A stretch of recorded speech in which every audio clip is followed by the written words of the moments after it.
Osimanya nayo musanga akayalira wadi. Batumbye. Neka tuwasiwambula. Imagine namala wambula wadi basomonya babalagesa. This has been the Uganda Music Awards and the winner is none other than King Bifar. Okay, katumisa balenga twala wadi ye. Ate nisi webera n'omukazi obulungi. Ajale kachalake.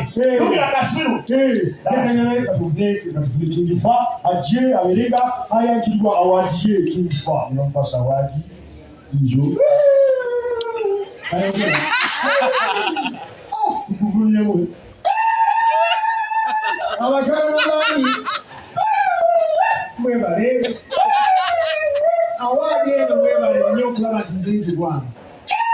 Iza. Nyimba. Wenna mwigala ndyasina kuyimba. Iza. Kwetanga okuyimba.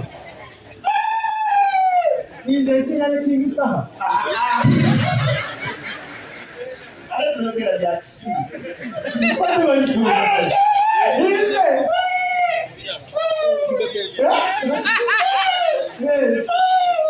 Ize ne wasi ageri mulimi. Mbomero bosi. Ndugu ndio msimu akukula. Kale kera mbazi. Awali je tutendo banayo. Awali yanziza mwebale. Abeno mwebale. Nali awali eno. Abachala. Ngene bamwe mwaji kwata ko ngaji. Awali eno je tutendo. Nse abachala. Ngene baba awali mbeba se. Nse. Awali eno. Abachala.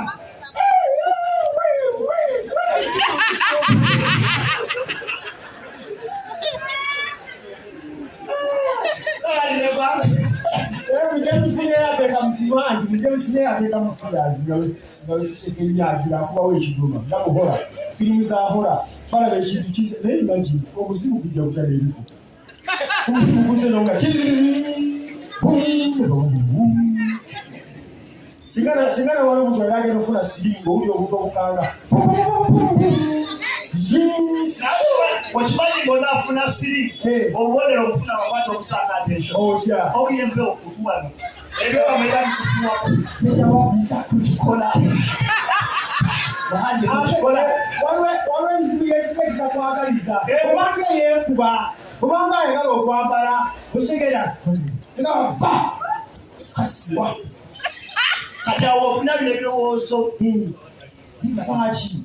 Otanga okuloza ebyekisiru. Otanga otunulira ekyala nga bajja mu nsibiri. Era buli omu wakufa. Kitufaaki. Lwaki nemera ku nsimba bwe?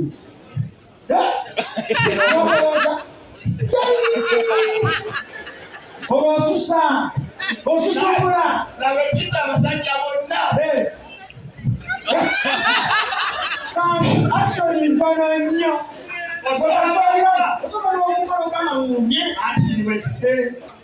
Bw'ojja n'omukyala kakyalo kijja kwebooziwa soka nojjukira maama taata kati waliwo emizimu gyamwe gitakwagaliza empeke gikufuwa amatu ogetunula kaana notandika okugereza amaaso otandika okafuna kuyomba ngamba abantu basimba byokerimu otandika okukeberakerera awo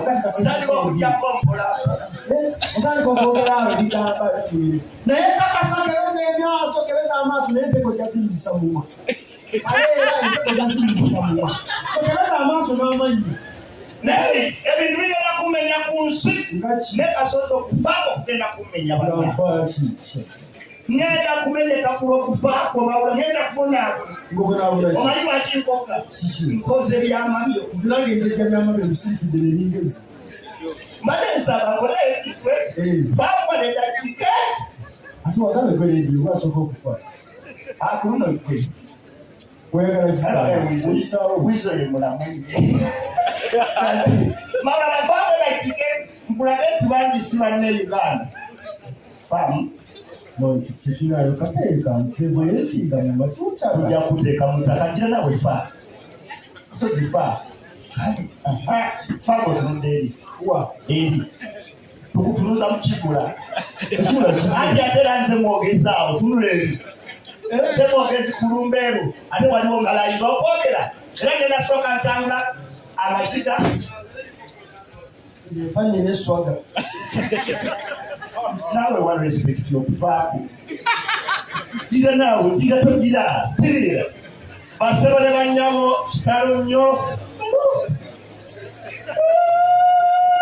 Asomo ndekendani. Mamu wako ndekendani.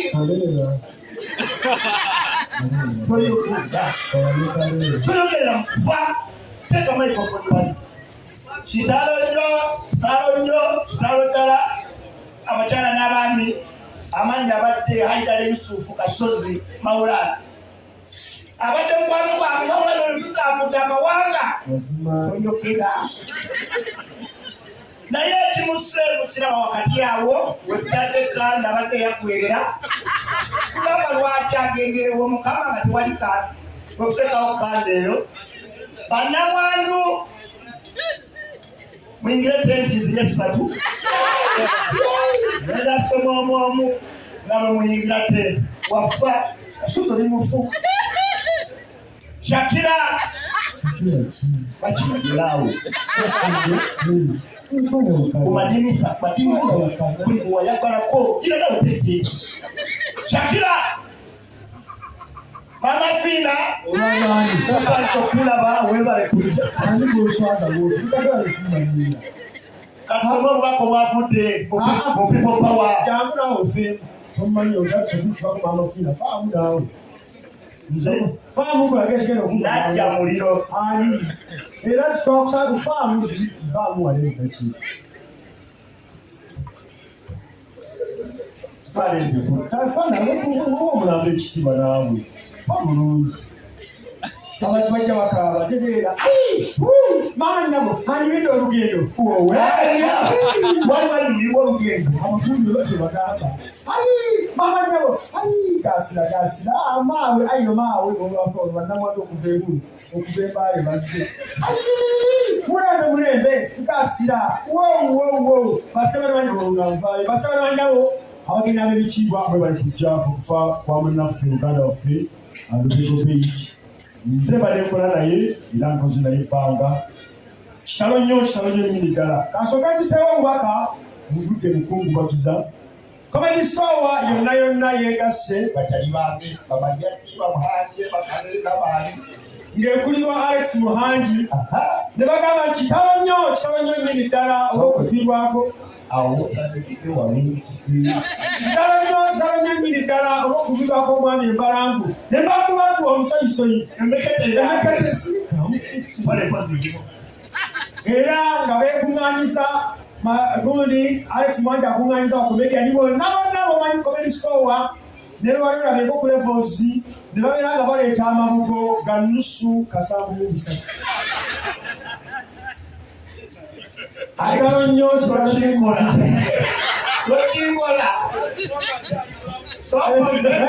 ezisinga baazimuwa ng'akyali mu 3 ate olusango Alex mugenda kumpa sente. Kake mugenda kumpa kalera. Mugenda kumpa sente mmeka. Leka kuswazanayo. Comedy Sowa kale basobola banyabo aba People Power bazze nga abadde wa People Power baagula n'ekizimbe. People Power yonna yeekuŋŋaanyiza n'omwami Bobi Wine ne baleeta amabugo. Abo nina essuubi. Awo ne botayogera kimanyi bawandiiseeko wano eno nti omugenzi abasaasire ajja babanjayo emitwalo 2. Ajja babanja era tujja zikima nga ekizimbe ekipya kiweddwa obuwali wange mopika mopika kibanda obanjo sokodemofe ndeka nawe basaba banyabo njagala ngawalo pati nnyo basaba njagala bannamwandu abaana b'omugenzi mutule mu tenti ziri 3 ziyituza abakyala bannamwandu omwami Alex Mwangi yatuyambyeko n'aleeta baasi 6 nsaba bannamwandu biziriye tugenda babalira wangulu buli gwentunulako linnya baasi tugende zaala toto linnya mu baasi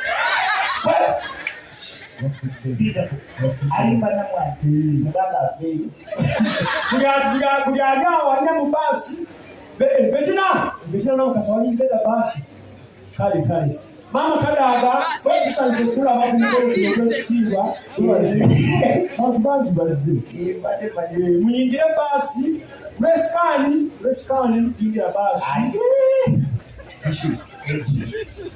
afulufiga fulufiga kumakumba bannamwandu awo bayingire mu baasi bannamwandu kyawasoma edi mutwe yingira baasi omugenzi yali akwegomba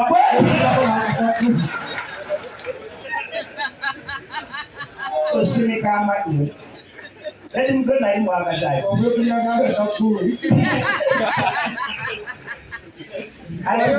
wayotandisa okwonoonera wafiira abo otandisa ofuutuka muhandi ata oyo afa ayimba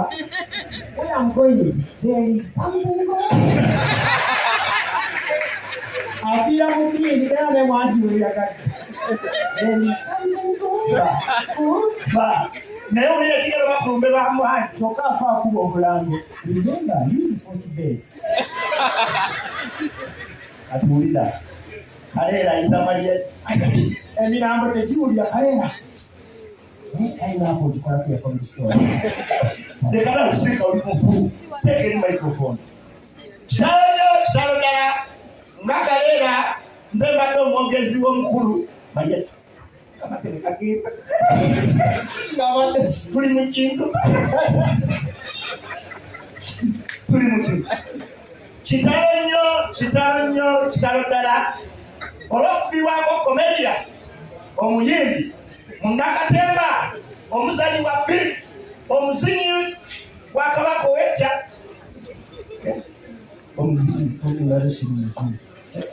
tulimu badde omukolaki kitalo ddala okuvibwako Alex Muhanje kyanaku abadde mutegesi wa mukulu komediyani ate ng'ayagala abantu mikwano gyenvampe abasibadde basinga okumwagala bayiti famire kabajje bogereko eryegwanga bayiti famire abo tebajja nzuukira tebajja kujjayo wabati temujja obona zisazuukira osaba kayiro kalala basebole banyabo kyekyagenda mu maaso bayiti famire kabogereko okufa kwa newafa tumubanja bale tumubanja apate tunamujamu enga togenda nayo basabye baga bategeeza tebasa abasomesa abali wano era abasomesa mbakulireko gavumenti ya Uganda bakulire engalo ez'amaanyi kuwamatira abakulidde. The government of Uganda decided this time to change the curriculum ly'osomesezaako abaana. Era nga bagenda osomesa abaana bipya nnyo. For the sake of the whites who are in the building, let us change to English. Continue.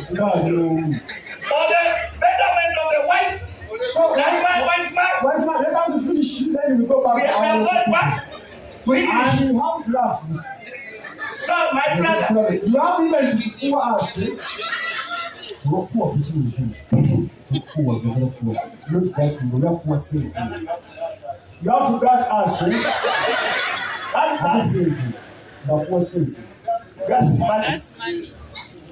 Hello, are you okay, Mzungu? Hey, you want anybody to adapt? You understand? Now you understand. Why don't you adapt to me? I want to find my father. Now this is what is going to happen. Classes. Teacher again kujanga service abana what class? How are you? Good morning, good afternoon, good evening. We okay. How is that going? We okay. How are your holidays? We amazing. How are your parents? Fine. We have a new topic today. We are going to study. We have a new what? A topic. A new what? Topic. Repeat after me. We are going to study about Lwasa. Study about what? Lwasa. About what? Lwasa. Class, repeat after me. What? Lwasa. Repeat after me. Lwasa. The topic is called Lwasa Nation. Lwasa what? Lwasa Nation. You can define the term Lwasa Nation. Yes, Kamadi. So, yes, I'm defining Lwasa Nation. Lwasa Nation. Lwasa is the process a process by which a human being in the bracket a man goes down down below the earth's crust exactly to extract a waterless salted mineral. That is what I want. Using a tap. That is the definition of Lwasa. Definition of what? Lwasa. Repeat the definition again. I say yes. The process a process by which a man goes down below the earth's crust. You cannot separate the earth's crust. Yes. To extract a waterless mineral. That's what using a weapon. Underline that word. Hold the time. Hold the time. Clap for him. So question number 2. Using the answer you have got from question number 1, illustrates for us how Lwasa Nation works using that chair. Using that chair, illustrates how Lwasa Nation works. As you say, in the question 1, in the question number 1 with A. That Lwasa, it is actually the process by which a man goes down. Go down.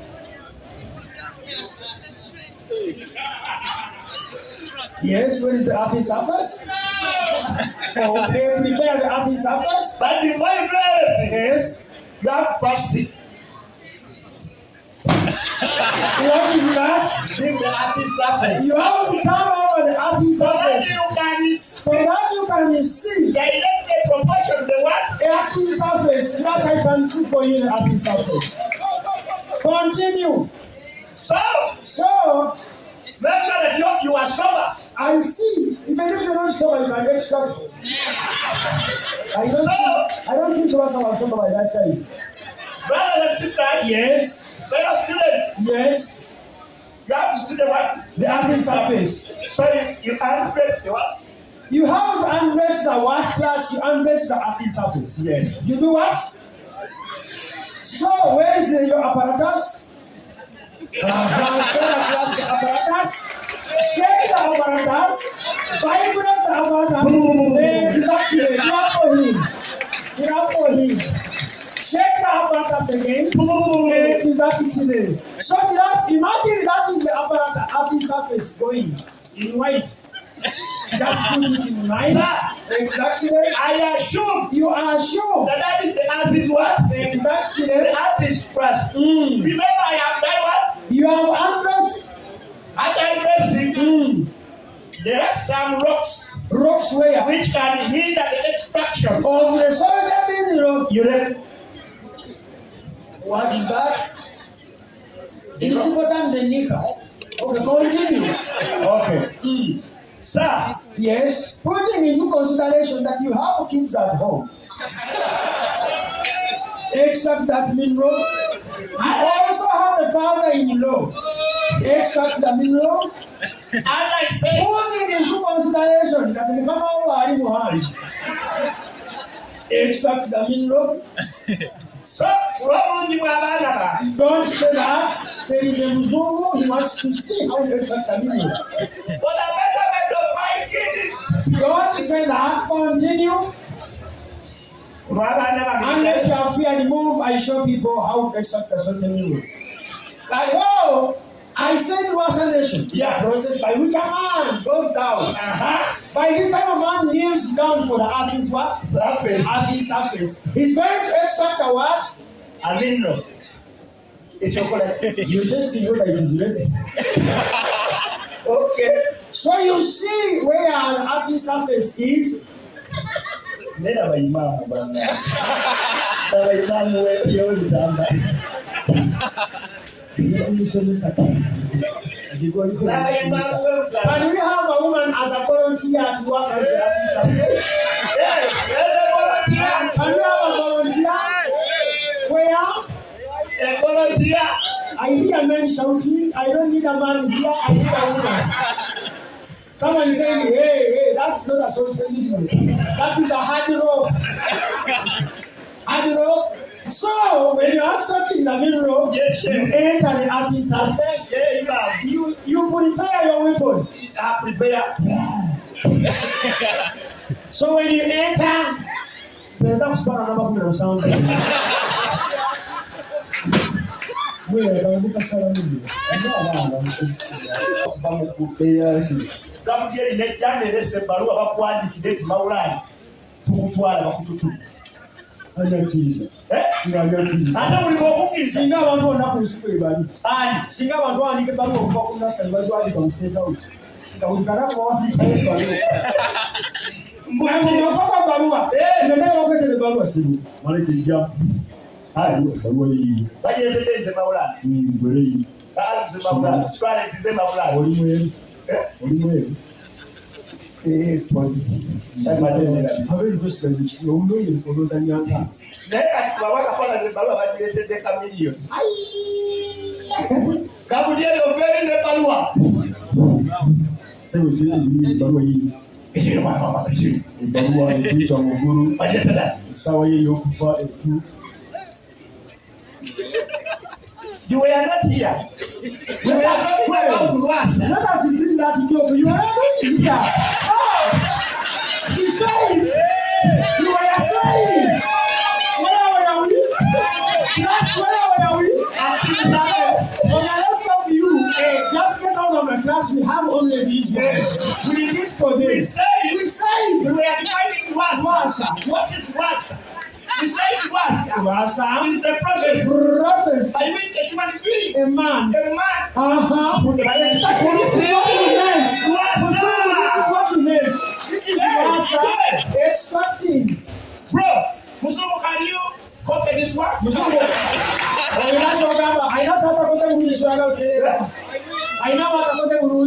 You are from which country? Sirachi? Ekyo kyalo bireke bifu. Kyalo tunaina na TV. You are from South Africa. You're from South Africa. You're Zulu. Where? You're Zulu. You are Zulu. You have any Kosa? Kosa. You are Benny. What's your beautiful name? Reva?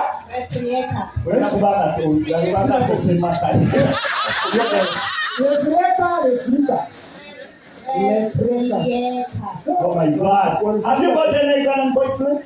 No. You have Muhandi there? You have Muhandi, you have Karera. You have Davis. What's your name? Namakula.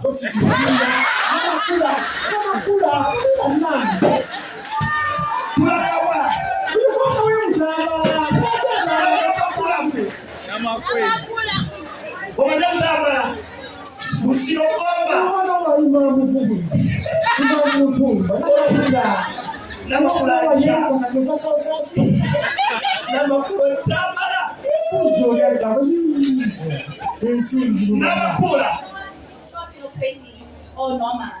In short. No, it's easy, mama. I guess I go to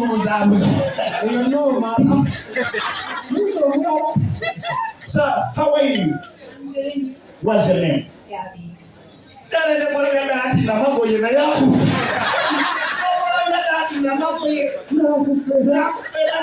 You come from South Africa. Which state? Victoria, Durban, Joba. You come from Joba. Okay. The last question is somehow. Wait. You have South African money there somewhere. We have to have a sample. You have brand. You don't have brand. You're just poor like that. You have Ugandan money. Exactly. You have Ugandan money. Have you seen how the 50,000 look like? Show me. Hey. You don't have. What do you have there? You know 50,000 is like 20 rand in South Africa. agambye nti emitwalo esatu zirangi za abiri esatu zirangi za abiri bikwataganya wakujja mubuuzi balazikombatinga ye walinya kumenya bangaye wezikombatinga mubuuze ngamba mubuuze shoti ya mmeka But the silly one. Okay. How much is it quick? Most of them will be good.